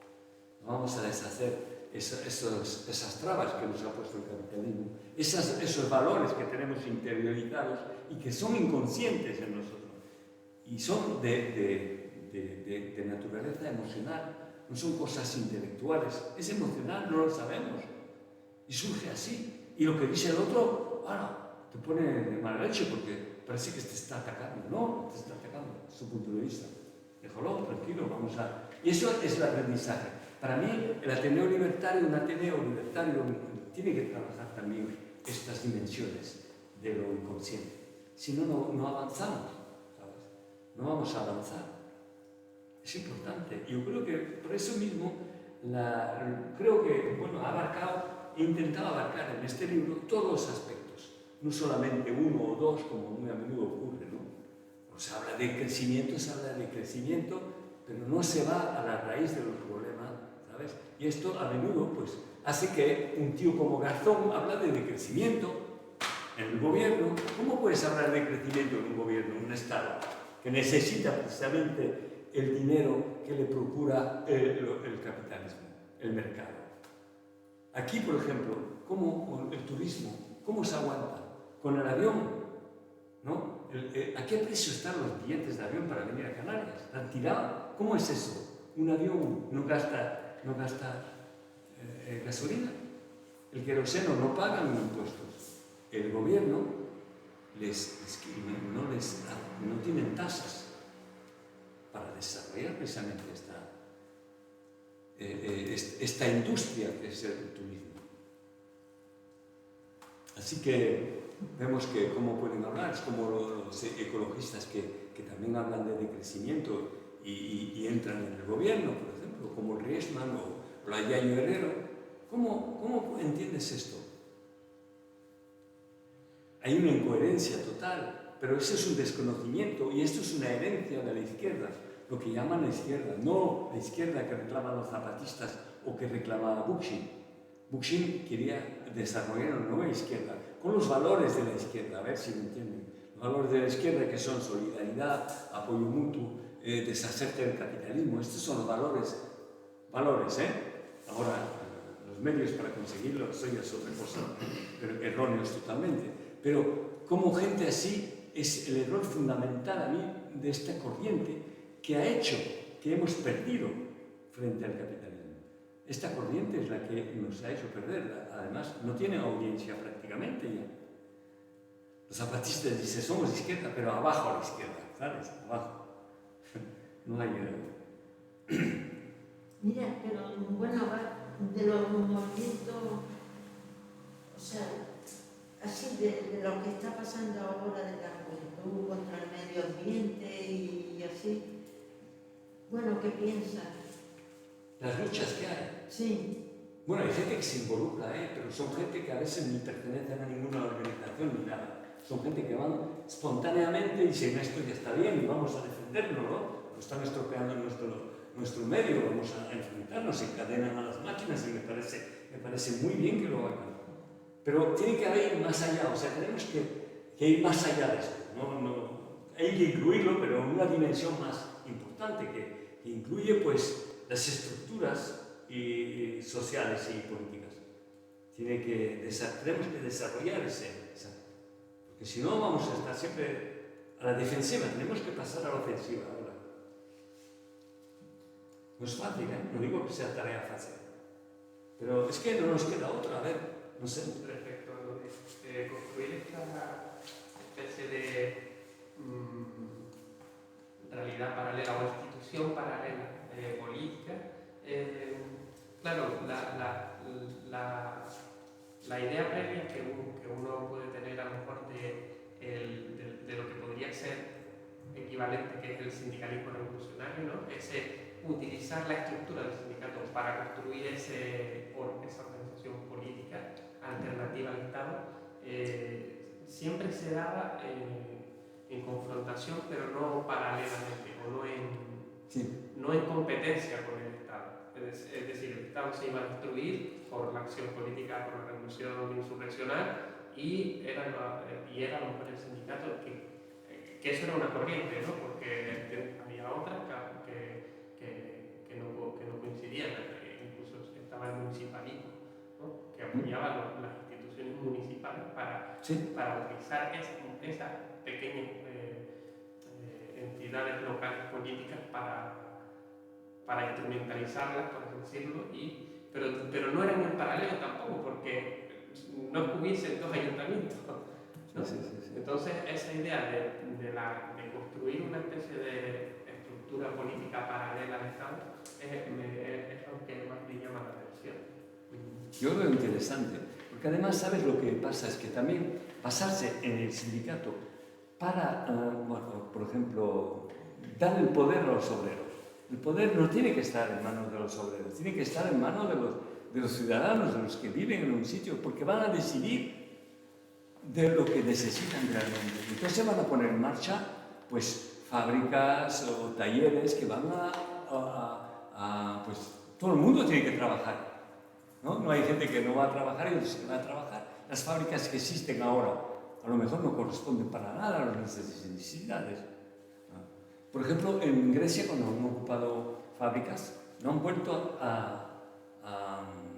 bueno, últimamente, cuando hablo de los 10 años pasados, estos 5 años, y lo que han hecho es ocupar las fábricas y han decidido fabricar otra cosa de lo que hacían los patronos ahí. O sea, que se va falta, ¿no? Claro, y han dedicado pues, un sitio ahí para montar una escuela, por ejemplo, ¿sabes? Es decir, que incluso, bueno, esto ocurría incluso antes del 36, en muchas cooperativas lo que hacían es incluir pues, aulas para desarrollar pues, escuelas racionalistas y cosas de esas. Pero lo importante me parece que ya hemos pasado una época en la que tenemos que plantearnos las cosas desde un punto de vista del ciudadano realmente, el ciudadano en su sentido amplio de la palabra. Estamos viviendo en un lugar y vamos a decir qué es lo que hacemos. ¿Cómo lo hacemos? Teniendo en cuenta el medio en el que vivimos, el medio ambiente en el que vivimos, ¿no?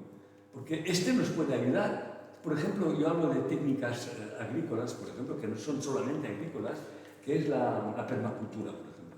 Es muy interesante como dinámica porque permite meter ecosistemas que funcionan en sinergia, ¿no? Que se ayudan unos a otros. Pues el ser humano está incluido dentro. Yo creo que esto son cosas que tenemos que desarrollar y ver las cosas de otra manera que desde el punto de vista de la fábrica. Eso no quiere decir que no vayamos a luchar, cuidado con la lucha. Hablaba de la lucha de clases, muy importante, pero no tiene el mismo lugar, ahora no puede tener el mismo lugar que tenía en el 36. Es imposible, porque ahora precisamente lo que ha hecho el capitalismo es que intenta hacer de manera que cada uno sea su propio empresario, ¿sabes? Dividirnos. O sea, ya no hay esa comunidad que formaba un sindicato, unos obreros, una fábrica donde había 300 obreros, era auténtica.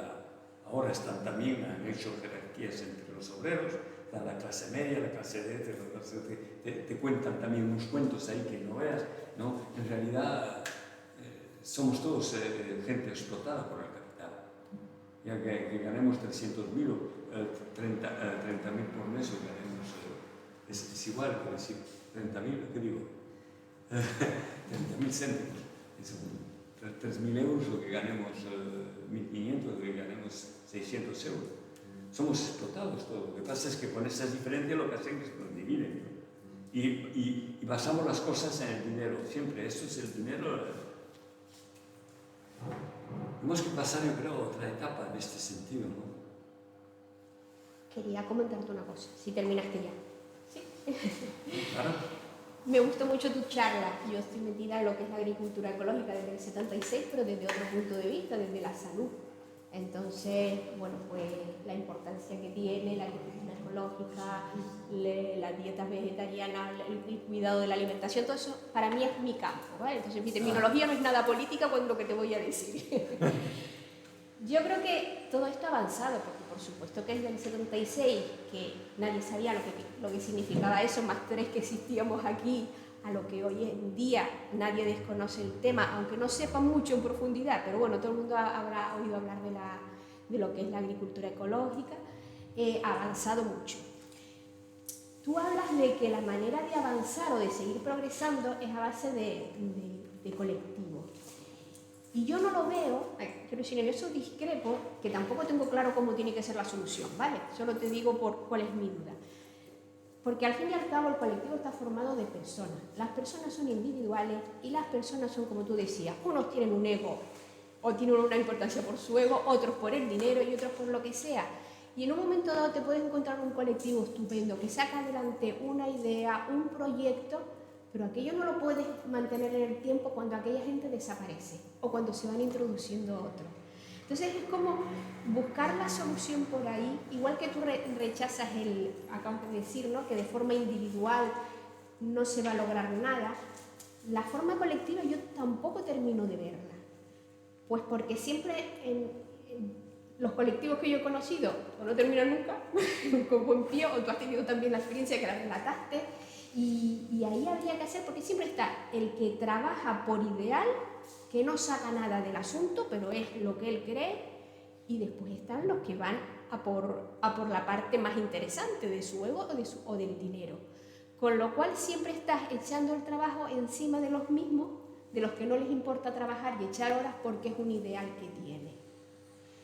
Y no veo yo ahí la solución del tema. Creo que habría que, no sé por dónde sería, pero creo que se puede seguir creciendo a base sobre todo de cultura, de educación, de transmisión de una serie de valores, pero no de otros, y la propia individualidad es la que va a ir creciendo en ese sentido para al final crear un verdadero colectivo, aunque no sea colectivo, pero somos un montón de personas que vamos a pensar de la misma manera. No sé si tenéis cosas que Sí, podéis que contestar. en cierta forma lo que nos ha pasado a todos, es un proceso también de madurez, ¿no? Que necesitamos ir aprendiendo de este tipo de proyectos que fracasan, pero que estamos ahí, ¿no? Seguir intentando.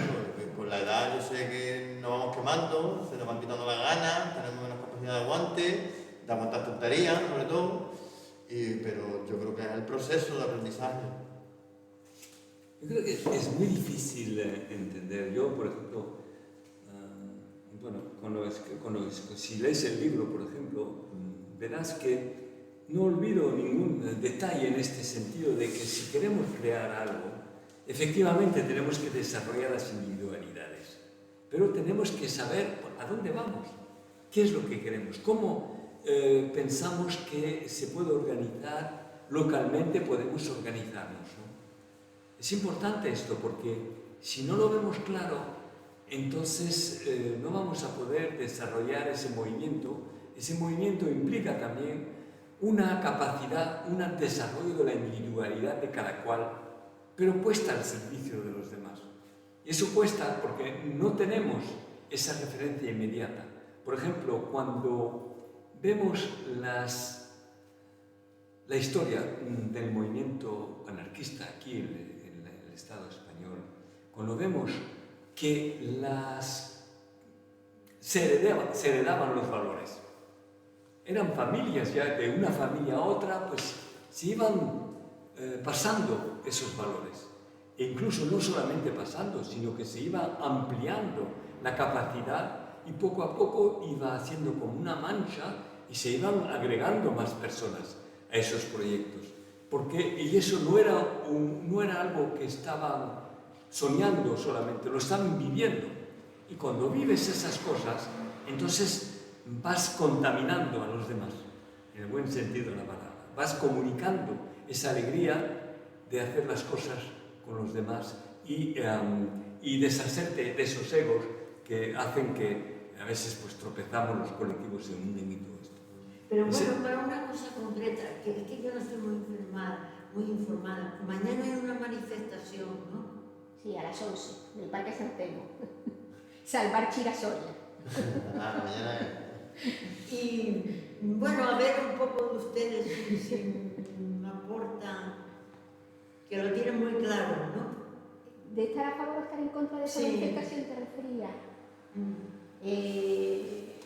Vamos a ver, yo, bajo el desconocimiento de los que defienden, porque aquí hace falta, ¿vale? Y ahí hay teorías en contra, y ahí yo no estoy como si fuéramos muy a fondo. Yo lo que sí veo es que hay una destrucción tan grande de un terreno, de un paraje natural nuestro, que se va a destruir de tal manera que además eso es irrecuperable como se pongan a hacerlo, que creo que habría que luchar por buscar cualquier otra manera de abastecernos de esas carencias que en este momento se supone que son hídricas, de falta de agua, para un futuro de una manera en que no nos perjudique. Es decir, si yo te puedo salvar la pierna, no te la corto.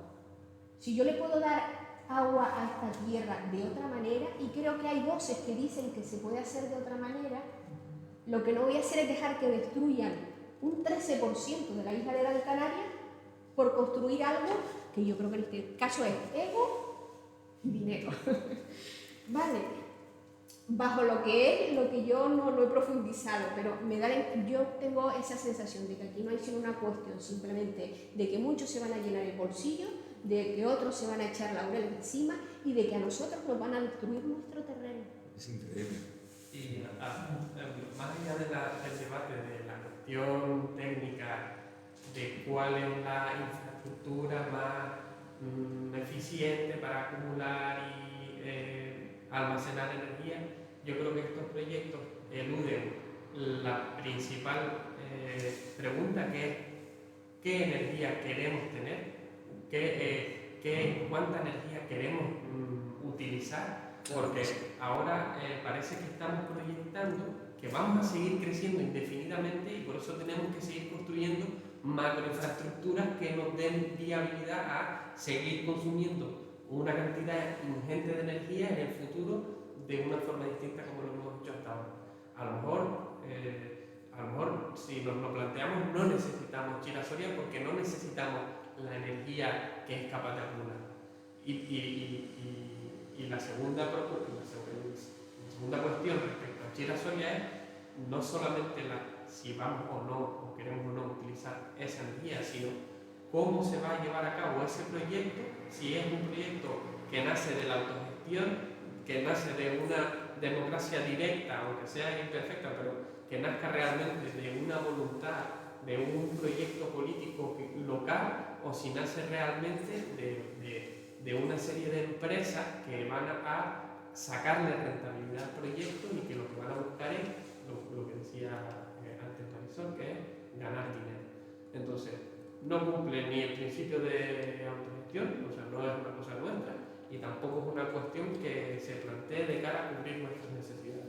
Con lo cual, desde ese punto de vista, más allá de la cuestión de los ingenieros, este proyecto es completamente innecesario y absurdo. Claro. Luego se podrá decir, pues mira, las baterías de agua son la bomba. Pues a lo mejor en el futuro se piensa que es una buena solución y se idea la mejor manera de hacerlo, ¿no?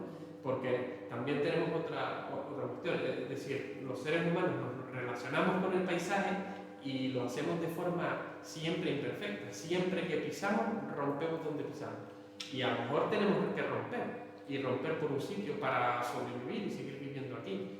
Es decir, que aunque Chira-Soria vaya a cargarse un espacio, no sé qué, a lo mejor, es decir, esta ciudad entera está rompiendo un espacio natural, está rompiendo las dunas de los Arenales, que se llama esta zona, el istmo de la Isleta, que se separaba de la isla de Gran Canaria por un istmo de arena, se rompió y se construyó encima. No vamos a tirar abajo todo lo que he construido. Lo que se construyó aquí está construido.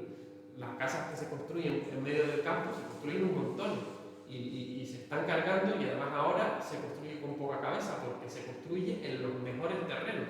Los terrenos agrícolamente más productivos, con mejor tierra, ahí es donde se ponen chales adosados. No como antiguamente, que se pegaban las casas a los riscos para poder aprovechar el terreno, ¿no? Bueno, me estoy yendo por las ramas. El caso es que si hay que ver... Aquí mañana la manifestación. Sí, ¿A dónde es? A las 11 de la mañana en el Parque San Telmo. Aquí, es aquí. Vamos a ir. Hombre, de ahí habéis aprendido, todos hemos sufrido eso, tanto en la península como aquí, y lo bueno es aprender de eso y decidir, bueno, la tierra primero no es nuestra, aquí estamos de paso, pero aquí hemos decidido vivir, vamos a intentar que sea de la manera pues, que sea más respetable para todos. Antes se hizo pues, mal, muy mal, ahora se puede hacer un poco mejor, así como es esto la agricultura, que tiene una interacción y puede ser muy respetuosa en distintos vegetales que se ayudan unos a otros a crecer, se protegen, pues también nosotros podemos hacer lo mismo. A lo mejor no es esa la solución, pero puede haber otra que es más cooperativa de alguna manera. Claro, con el tema de la agricultura precisamente, es decir, Gran Canaria no llega ni a, creo que es ni al 5% del bosque potencial de la meseta que debería. ¿Dónde se desarrolla potencialmente ese bosque? En las medianías, en las tierras agrícolas. Es decir, si nosotros vamos a llevar a cabo un proyecto de reconstrucción y recuperación de terrenos agrícolas y ponerlos en producción ecológica y tal, todo cercanía, todo ecológico y super guay, tenemos que tener en cuenta que es que estamos plantando donde había una selva. Es decir, la agricultura ecológica también se relaciona con el medio modificándolo, ¿no? Hay gente que te dice, bueno, pues entonces nada de agricultura en el suelo, metemos todos hidropónicos en la costa con invernadero y no tocamos el suelo y recuperamos la selva. Lo hacemos todo en hidropónicos en la costa con roca de no sé dónde y así podemos tener una selva. Y lo ecológico es antiecológico, ¿no? Yo creo que no, que hay que apostar por lo ecológico, relacionarse con el medio, teniendo en cuenta que no puedes evitar impactar sobre él, ¿no? Eso, de la manera en la que todos hagamos un poco más favorecidos, pero comer tienes que comer, es básico, ¿no? Pero bueno, de manera que no que puedas comer tú y tus futuros generaciones, ¿no? Si puedes. Sí, aquí lo que pasa es que hay una contaminación enorme en las zonas de agricultura intensiva, de tomatero, hay una contaminación brutal de nitratos, esos suelos están tan quemados que no se pueden cultivar porque tienes nemátodos, tienes enfermedades, no se planta ya tomates en el suelo, es una industria que era muy potente. Vemos ahora las consecuencias 50 años después de pegarte 50 años echando por mierda. Pero bueno, yo creo que una de las maneras que hay ahora es seguir adelante. Sí. Pero mañana no se convoca una manifestación contra la Unión Deportiva Las Palmas. Vamos a ver cuántos vamos. Ah, sí, también hay una manifestación. No, que quiere decir que si fuera del fútbol, no había problema. Mañana estaba llena la calle. Vamos a ver mañana cuántos vamos. Pero es que es eso, es que estamos un poco dormidos. Yo creo que necesitamos eso, que despertar un poco y empezar a mover un poco. Es que si no. Bueno, hay un gravísimo problema y es que precisamente los organismos del Estado son los que impulsan ese proyecto y están poniendo todas las trabas posibles para que se proteste.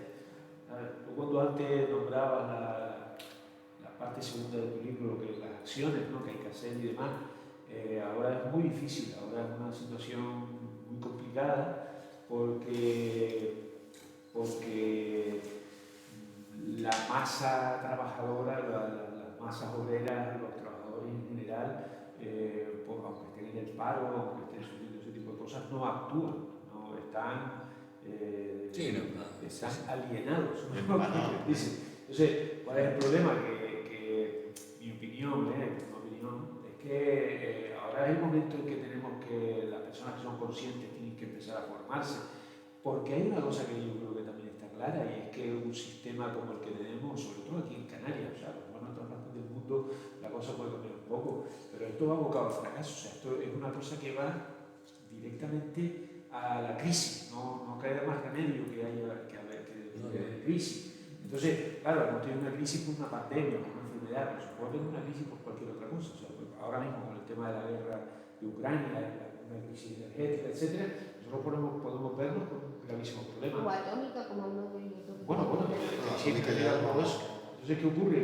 Que en ese momento, cuando la gente deje de recibir el subsidio, cuando la gente deje de ver que hay alimentos en el supermercado, se va a ver en una situación compleja. Y ahí tenemos que estar preparados. Para poder decir a la gente, mira, es que el tela no es el método. Hay otras formas de hacer las cosas, ¿no? Y te digo, y te cuento una anécdota. Yo soy viejo ya, soy anécdota, ya no tengo anécdota.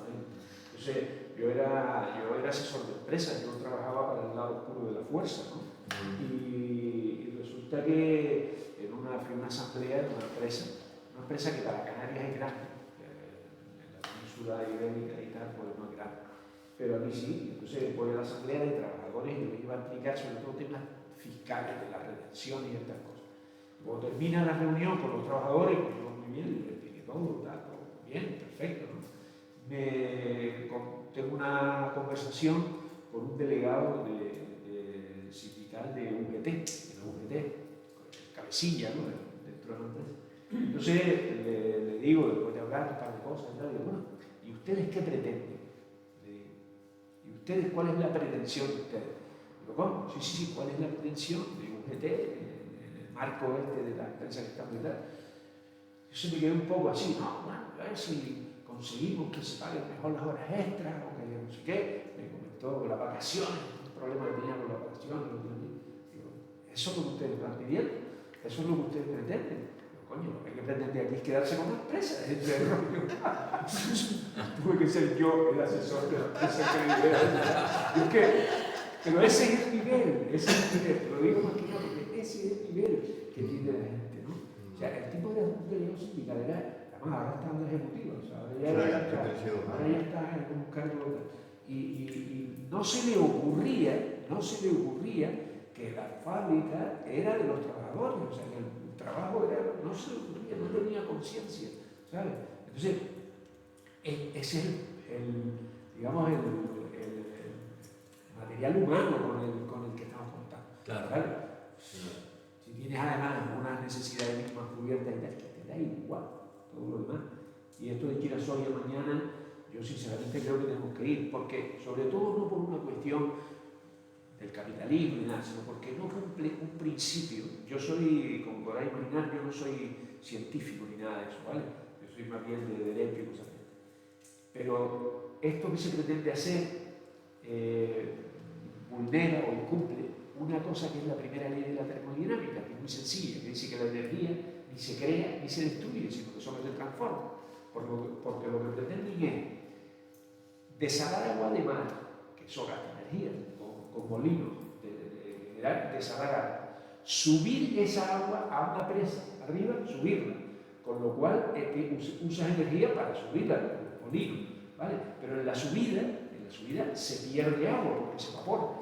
Una vez que está en la presa, cuando esa agua del mar desalada, cuando hay problemas de precio de la energía, la dejas caer por el salto de agua, por la turbina y generas energía eléctrica. Por lo tanto, se incumple la primera ley de la termodinámica. Si fuera perfecto el sistema, la misma energía que usas para subir el agua es la que vas a obtener cuando la dejes caer.